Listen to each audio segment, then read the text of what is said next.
My name is Jacob Hyman, and what I'm about to share with you is something I never thought I'd be able to put into words.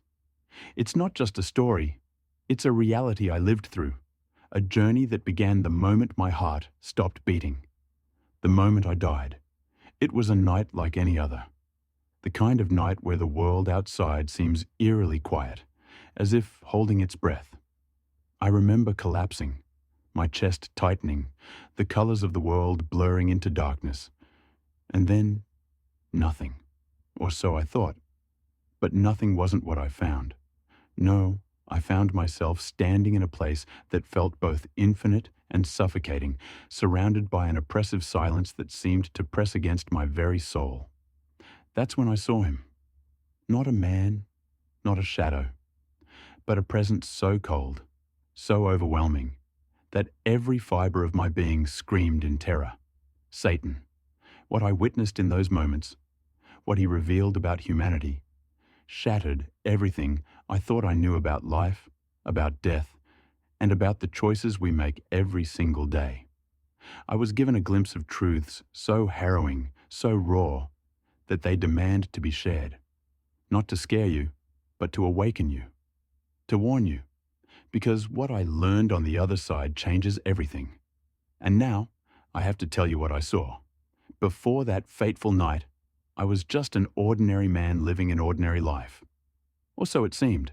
I wasn't the kind of person you'd call particularly religious. Sure, I'd been raised in a Christian home, but by the time I hit my 20s, faith had become an afterthought. Life had a way of pulling me in 1,000 directions, and church, well, it felt like one more thing on a long list of obligations. My days were consumed by the grind, working long hours, chasing success, and drowning out the quiet with distractions. On the surface, I had it together, a decent job, a nice apartment, friends who'd laugh with me over drinks. But beneath it all, there was a gnawing emptiness I couldn't shake. At night, when the world went quiet, I'd lie awake, haunted by questions I didn't want to face. Is this all there is? What happens when it all ends? But I buried those thoughts deep, telling myself there'd be time to figure it out later. And then came the struggles. In the months leading up to that night, everything started to unravel. Work became a source of constant stress, relationships fell apart, and the sense of control I'd clung to for so long slipped through my fingers. I felt like I was drowning, but I was too proud to reach out for help. Even prayer felt foreign, like a language I'd forgotten how to speak. Looking back, I realized I was running from God, running from myself, and running from the truth. And yet, even in my lowest moments, there was a quiet whisper in the back of my mind, one I ignored until it was almost too late. A whisper that said, "This is not where your story ends." But I didn't know how right that whisper would be, or how drastically my life was about to change. It was a Thursday evening, just another day in the endless cycle of routine. I had stayed late at work, as usual, hunched over my desk, drowning in spreadsheets and unanswered emails. By the time I left the office, the city was cloaked in darkness, the streets eerily quiet. I didn't think much of the dull ache in my chest, just another side effect of stress, I told myself. After all, I was too young to worry about things like heart problems, right? But as I pulled into my driveway, the ache turned into something more. A sharp, searing pain that radiated down my left arm. I stumbled out of the car, clutching my chest, my breaths coming in shallow gasps. The world around me seemed to warp. The streetlights blurred into streaks of gold, and the ground felt like it was tilting beneath my feet. I tried to call for help, but my voice wouldn't come. And then, darkness. When I came to, I wasn't where I thought I'd be. At first, I believed I was dreaming, but this wasn't a dream. The air around me was thick, oppressive, and cold, in a way that seemed to seep into my very bones. I found myself standing in a vast, desolate landscape. The ground was ashen, cracked like a parched desert, but it shimmered faintly, as if alive with some kind of malevolent energy. The sky, or what passed for a sky, was an endless void of swirling black and crimson. And the silence? It wasn't the kind of peaceful silence you find in the stillness of night. It was a deafening, suffocating silence that seemed to press down on me from all sides. I took a step forward, my movements slow and heavy, as if the very air was resisting me. That's when I heard it, a low, guttural sound, like the growl of a predator stalking its prey. My heart, or whatever was left of it, pounded in my chest as I turned to see a figure emerging from the shadows. At first, I thought it was a man, but as it came closer, I realized it was something far more terrifying. He was tall, towering over me in a way that made me feel impossibly small. His form was shrouded in darkness, but his eyes, they burned with an unnatural, fiery glow. It was as if they could see straight through me, stripping away every facade, every lie I'd ever told myself. I wanted to run, to hide, but my feet were rooted to the ground. And then he spoke. "Jacob," he said, his voice a deep, resonant rumble that seemed to echo in my very soul. "Do you know where you are?" I tried to speak, but no words came out. The figure tilted his head, almost amused by my fear. "This is the place where truth cannot be hidden," he continued. "The place where every deed, every thought is laid bare. And Jacob, your truth is ugly." As he said those words, images began to flash before me, moments from my life, playing out like a movie on a screen I couldn't look away from. I saw the lies I'd told, the people I'd hurt, the countless opportunities I'd ignored to do what was right. And with each image, I felt a growing weight, a suffocating guilt that threatened to crush me. "Why are you showing me this?" I managed to choke out, my voice trembling. The figure's fiery eyes narrowed. "Because it's time for you to see what you've become, and it's time for you to understand the consequences." In that moment, the ground beneath me began to shift, and I was plunged into an abyss. I fell for what felt like an eternity, surrounded by screams, anguished, guttural screams that echoed endlessly in the darkness. And then, just as suddenly as the fall began, it stopped. I found myself standing in another place, one that was even more terrifying than the last. The air here was thick with the stench of sulfur and decay. Flames licked at the edges of the horizon, casting an eerie, flickering light that seemed to make the shadows dance. All around me, I could see figures writhing in torment, their faces twisted in expressions of unspeakable pain. They weren't just people. They were souls, stripped of everything but their suffering. And then I saw him again, the figure from before. Only now he revealed himself fully. His form was monstrous, his skin a grotesque, shifting tapestry of scars and ash. His horns curled menacingly, and his wings, tattered and blackened, stretched wide behind him. This was no man. This was Satan. "Welcome," he said, his voice dripping with malice. "Welcome to the place you've chosen." "I didn't choose this," I cried out, my voice desperate. "I don't belong here." But he only laughed, a cold, hollow sound that sent shivers down my spine. "Oh, Jacob," he said, "you chose this with every selfish act, every lie, every time you turned your back on the truth. This is where your path has always led." I fell to my knees, tears streaming down my face. "Please," I begged. "I didn't know. I didn't understand." Satan's fiery eyes bore into mine, unyielding. "Ignorance does not absolve you," he said. "But perhaps, just perhaps, you might still have a chance to see the truth, to change your path. But that chance comes with a price." In that moment, I felt a glimmer of hope, but it was quickly overshadowed by the weight of the choice before me. And as the flames rose higher, and the screams grew louder, I realized that this was not just about me. This was about humanity as a whole, about the choices we all make every single day, and the consequences that follow. What happened next, what he revealed, changed everything. As the weight of his words settled over me, the ground beneath my knees shifted again, and I felt myself being pulled upward, violently, as though an unseen force had grabbed hold of me. The flames, the screams, the oppressive darkness, it all began to fade, replaced by something else. At first, I thought I was still falling, but then I realized I was rising, moving through a tunnel of light and shadow, faster than I thought possible. And at the end of the tunnel, I saw it. A brilliance so pure, so overwhelming, that it was almost painful to look at. Yet, I couldn't turn away.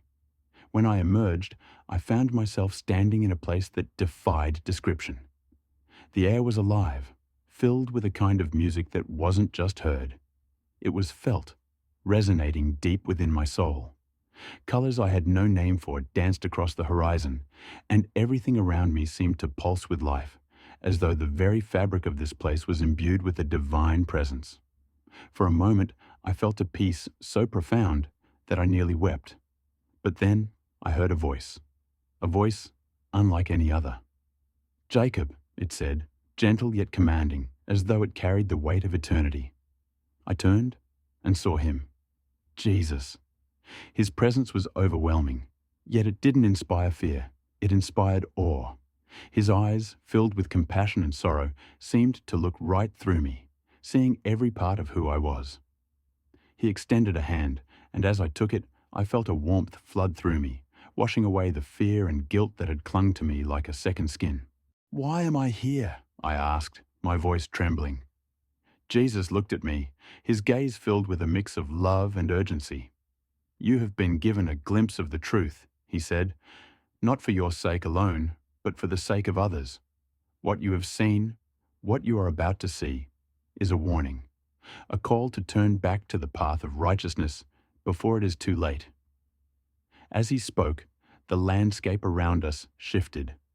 Suddenly, I was standing on the edge of a vast chasm, looking down into the depths of hell. The flames I had seen earlier were nothing compared to this. The fire was alive, consuming yet never destroying, and the screams, they were endless. I could see the souls trapped there, their faces twisted in agony, their hands reaching out for a mercy that would never come. But what struck me most was the sheer number of them. Millions upon millions, stretching as far as the eye could see. "This is the fate of those who reject truth," Jesus said, his voice tinged with sorrow. "Not because I desire it, but because they chose it. My love is boundless, but I cannot force it upon those who will not receive it." I turned to him, tears streaming down my face. "But why?" I asked. "Why do so many end up here?" He looked at me, his expression heavy with the weight of eternity. "Because they were deceived. Because they traded the eternal for the temporary. Because they allowed the darkness to blind them to the light." As he spoke, the chasm faded, and I found myself standing in another place. This was the opposite of hell. This was heaven. The light here was radiant, not harsh, and the air was filled with a sense of joy and love so overwhelming that it took my breath away. I saw beings of light, angels, moving gracefully, their forms shimmering with a beauty that seemed almost unreal. And I saw others too, souls, radiant and whole, their faces filled with a peace I had never known. Jesus turned to me, his voice softer now. "This is what I have prepared for those who love me, for those who seek me and live according to my word. But Jacob," he continued, his tone growing serious, "many will never see this place, not because they weren't loved, but because they refused to believe. And there is a darkness coming, a deception so great that even those who claim to know me may fall away." I felt a chill run through me as he spoke. "What kind of deception?" I asked. Jesus' gaze grew more intense. "The time is near when the world will be tested like never before. The enemy will rise, cloaked in light, offering promises of peace and prosperity. But it will be a lie, a trap. He will demand allegiance, and those who give it will seal their fate. This is the warning you must carry back. Tell them, Jacob. Tell them to hold fast to the truth, to stay vigilant, and to remember that my kingdom is not of this world. As he spoke, I felt the weight of his words settle deep within me. This wasn't just a message, it was a mission. And then, just as suddenly as it began, the vision started to fade. The light, the music, the presence of Jesus, it all began to dissolve, and I felt myself being pulled back through the tunnel, back to the world I had left behind. When I opened my eyes, I was in a hospital bed, surrounded by doctors and nurses. They told me I had been gone for several minutes, that they had almost given up on reviving me. But I knew the truth. I hadn't just been gone. I had been somewhere else, somewhere real. And now I'm here, sharing this with you, because what I saw, what I felt, wasn't just for me. It's for all of us. A warning, yes, but also a promise that there is still time to turn back, to choose the light over the darkness, to choose life over death. But the choice is yours.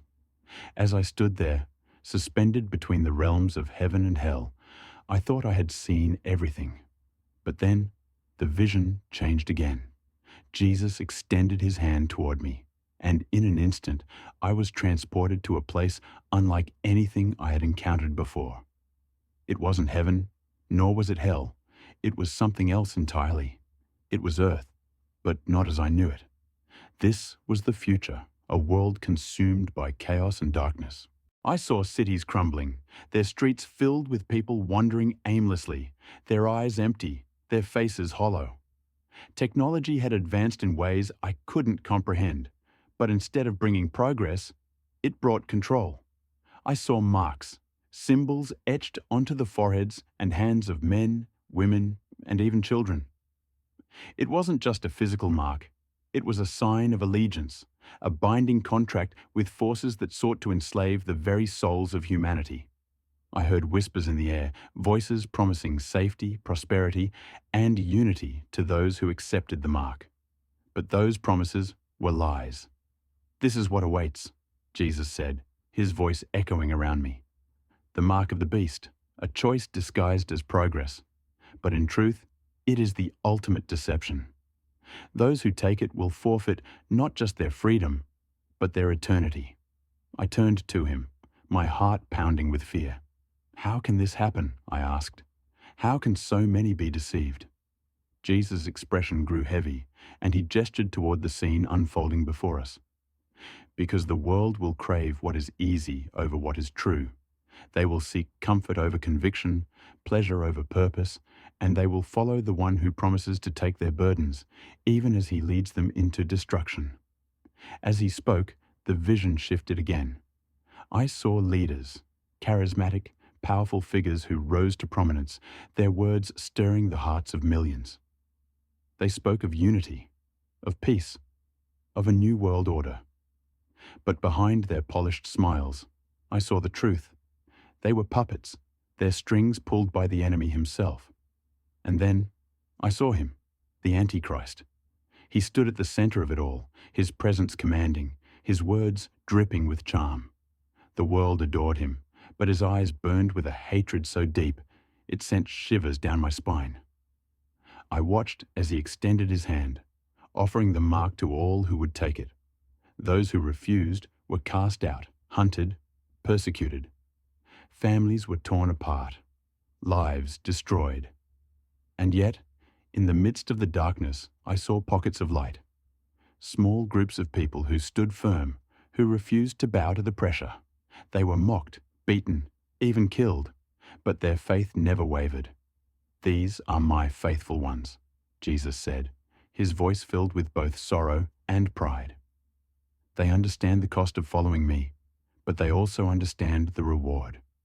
The road ahead will be hard, but I will be with them every step of the way." The vision grew more intense, and I saw myself among the crowd, my heart aching with the weight of what I had seen. The cries of those who had taken the mark filled my ears, cries of regret, of anguish, of souls realizing too late what they had lost.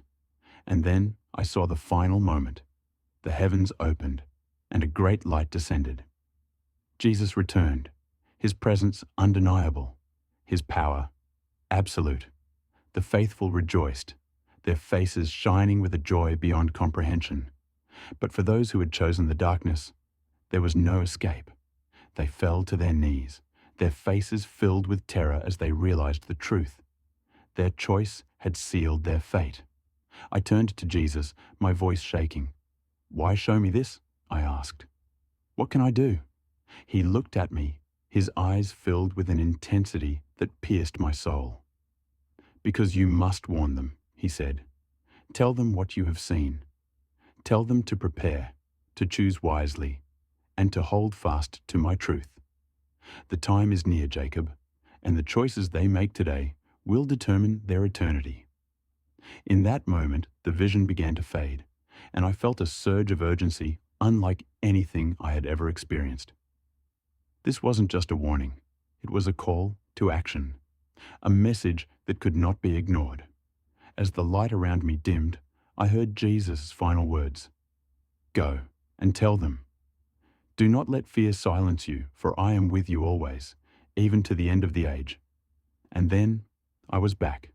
My heart was pounding, my chest heaving, and tears streamed down my face as I gasped for air in the hospital bed.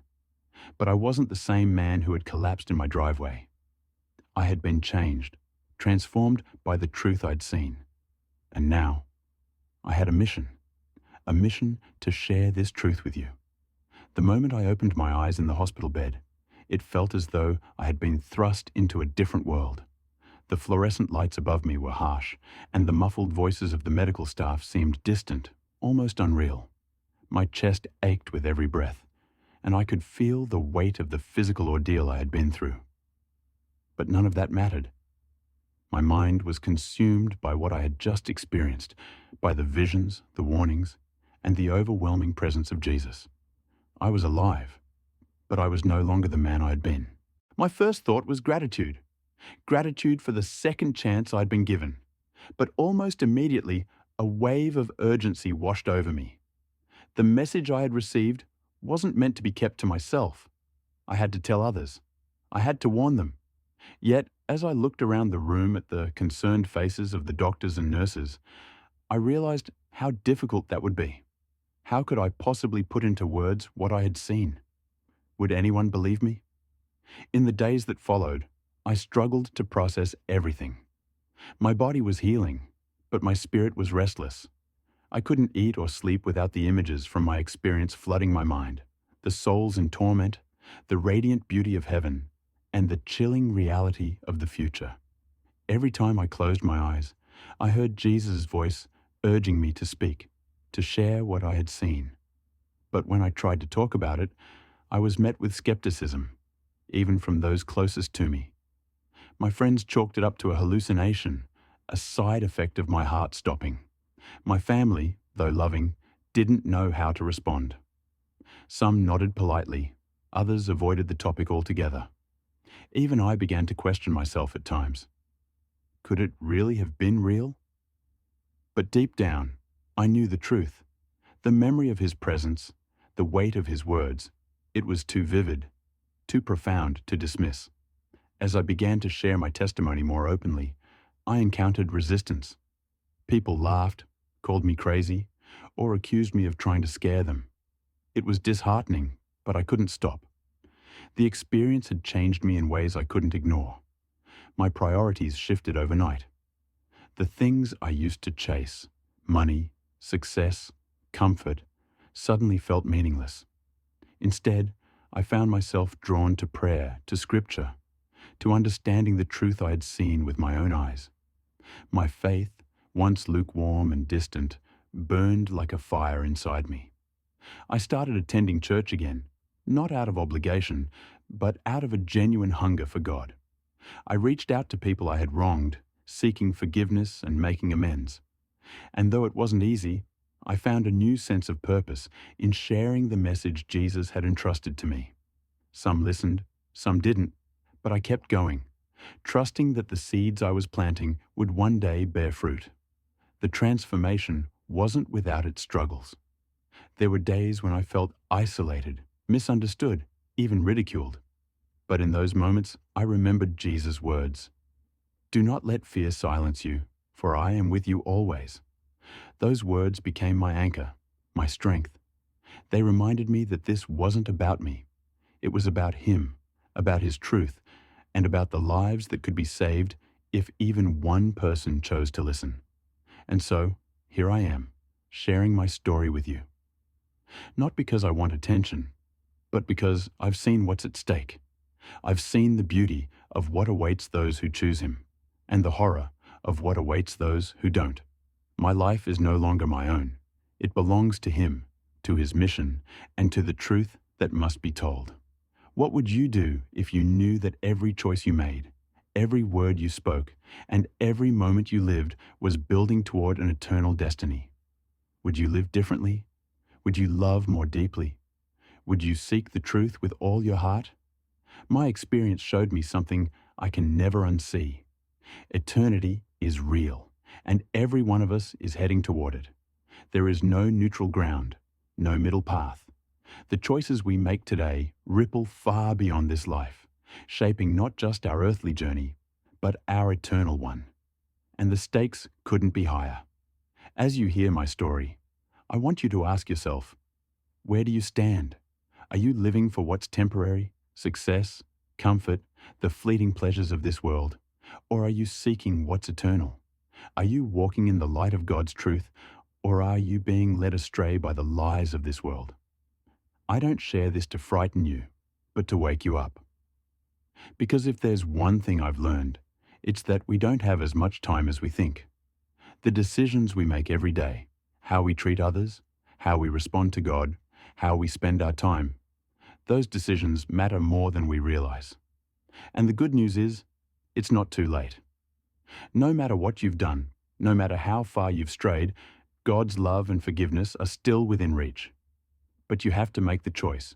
You have to turn toward Him before it's too late. So, I leave you with this. If today were your last day, would you be ready to face eternity? Would you be ready to stand before the One who knows every thought, every action, every part of you? If the answer is no, then now is the time to change that. Don't wait.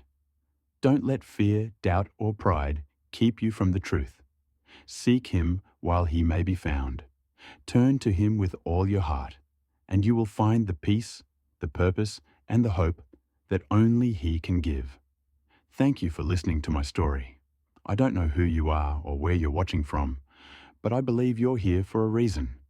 This is your moment to reflect, to pray, to ask the questions you've been avoiding. And if this message has stirred something in you, don't keep it to yourself.